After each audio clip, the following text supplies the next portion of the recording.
நான் C. Joseph Vijay எனும் நான்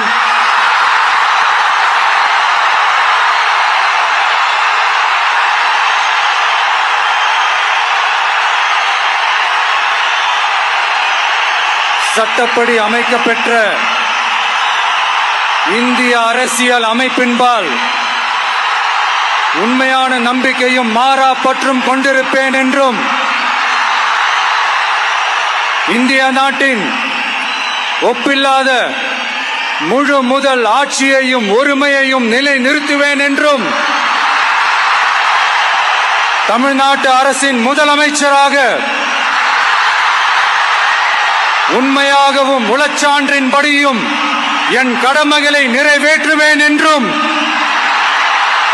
அரசியல் அமைப்பிற்கும் சட்டத்திற்கும் இணங்க அச்சமும் ஒருதலை சார்பும் இன்றி விருப்பு வெறுப்பை விலக்கி பலதரப்பட்ட மக்கள் அனைவருக்கும் நேர்மையானதை செய்வேன் என்றும் ஆண்டவன் மீது ஆணையிட்டு உறுதிமொழிகிறேன்.